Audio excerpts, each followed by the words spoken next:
Carl, narrow victory in the end over Swinton last weekend. Yeah, it ended up being a tough one, but we knew it was going to be tough, and we got away to a good lead there, which was lucky really, because they come back at us pretty strong. And to be fair, I said to Cookie, I'm not so sure that everyone realised what the league game probably took out of us. I think the boys were out on their feet in the last 20 minutes, and we'll put it down to that, I think. But to race away with a big lead, that showed it was probably the confidence from last week. And then once they got a roll on in rugby league, it's hard to stop. And I feel that, if I'm honest, I really feel that the league game took a hell of a lot out of us, and hence the reason Paul tried to rotate the squad and freshen a few people up. But it took its toll, I think. I think it's difficult playing against 12 men as well. There's a lot of unity from the opposition when a man gets sent off. Yeah, that can help sometimes, and it's a psychological thing, I think. But hey, they were good. You got to give them a bit of credit there, and they came back strong, and we knew what they were like because they nearly beat us at their place. But we'll give them the credit they deserved, and especially the effort they put in with 12 men. They did a job on us, so it's not a bad thing. At the end of the day, we still got the 3 points. So if we were to go on and win on the weekend against Keighley like that, we'd be happy. So we can't be too down about it. We won the game, and that's the end of the day. That's all we wanted to do, was win the game. Hasdon made his debut in the match, and Mats is coming off the bench at the Keighley Stadium with a massive tackle. What did you think of his performance? Yeah, he's got something there. He's definitely got something. You can tell he's played rugby union for a while, because he sort of followed the ball, and whether he followed the ball because of the union or he was trying to impress, after sitting on the bench for 40 minutes, we don't know. But there's a lot for Paul and the coaching staff to work with there, and he's certainly got the attributes to be a great rugby league player. And I know he's played the game before, but he's a young man now, just turned 20. The hit was good. It's what the fans love, and he reminded you of a young Vila Mataltia, so he was a massive fan's favourite here and went on to have a really good rugby league career. So Paz is the ingredients all good, and he looked good, and it's just a case of bit more work and training and positional play and things like that, and I think he'll be a great acquisition for us. You're starting to get plans in place now for next season already? Yeah, we're doing that. We're not really in a position to make any announcement just yet. We've got other things we need to concentrate on first, but that's going fine. It's going good, and I'm sure when we announce a few that we've already got in the bag, that everyone will be quite happy. Moving on, you've got the Liam Morn jersey on, which the Dons will be wearing against the Sheffield Eagles here at the Keighley Stadium. Can you tell us a bit more about that? Yes, Liam Morn is a big friend of the Dons, the family. He was a young soldier who lost his life in Afghanistan at 18 years old, about 4 or 5 years ago.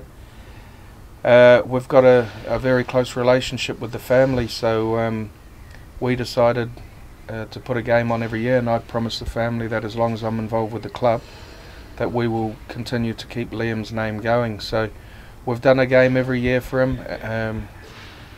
All been successful, so I'm talking about the result, which is great. The family's not seen us lose yet, so hopefully that continues. But Liam was 1 week away from seeing his newborn baby when he passed away, or got killed in Afghanistan. So tragic, and we decided, with all this Help the Hero stuff, that Liam would be our hero here at the Dons.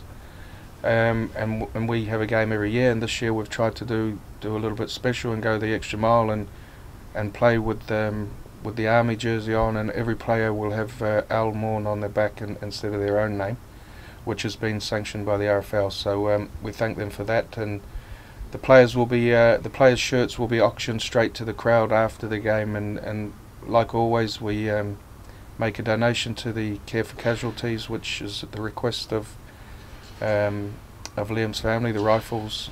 I think it's Care for Casualties or the Rifles, one of them. I think they're the same thing anyway. Liam's family requested we do that, and they're happy with the arrangement. So you know, it's a good thing we're doing, and like I say, it was tragic what happened to the young fella, and I've been to the house and when it first happened and spoke with the family, and you know, it wasn't a nice day, but we're proud we can, you know, keep his name going. And now next Sunday we've got the match against Keighley. It's a tight pitch, a tight stadium. How tough is that going to be? Yeah, very, very, very tough. Under no illusions, Keighley, very good side at that place, and you know, I think if you go through the record books, we haven't won there over the last few years. So you know, we're trying to do everything in our power to make the day easier for the players, and try and prepare well, and we know that to finish even in the top 4, we need to keep winning, and Liam Keighley will be fired up for the game. They played Lee last week and come on the back end of a wrong result for them there. Paul March is back playing, who really adds to their team, very experienced player. So we're under no illusions. We're in for a real tough game, and hopefully we'll get the result, and the boys know if they don't turn up with the right frame of mind. We've seen what happened in the second half last week, so we're really looking forward to it, and I know the boys are going to prepare well this week and probably bring a few players back in who didn't play last week, and you know, it's going to be a hell of a game, and we just need to one game at a time. But these last 6 games feel like there's about 60 left. You know, if you're in my shoes, we just try and tick them off game by game, and then hopefully get back home next week against Sheffield as well, and enjoy that. So you know, we need a lot of fans to go to Keighley to get behind us, because it's a real hard place to go. Keighley, like the Dons, in a similar situation. Doncaster are trying to now battle to get in the top 4. Keighley themselves are trying to battle to get in the top 9 and get a place in Super League 2 next season.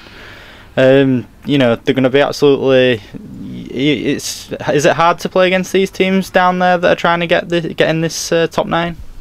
It is. You know, myself and Paul have spoke about it at length, and you don't really know at the minute if you'd rather be playing the teams in the top half of the league or the teams down the bottom, because the teams down the bottom are scrapping for every point, and they're really dogging it out and getting stuck in, and you know, making it a real awkward day for any good team. So it's a hard one, and everyone at the top's trying to battle to try and get in the top 4, and hey, it's certainly done its job. What we all thought it would do at the start of the year, with every game matters. You know, the league table down the bottom, you still couldn't pick who's going to finish 6th, 7th, 8th and 9th. It's that tight, and you know, we're sitting in 4th, I think it is, but you know, we're not secured to stay in the top 4 at the moment, and that's the thing down here. We realise that, so we know we've got to really roll our sleeves up and don't look too far ahead, because you know, we could be down in 8th or 9th become the end of the year if we don't, you know, carry on in the form we're playing.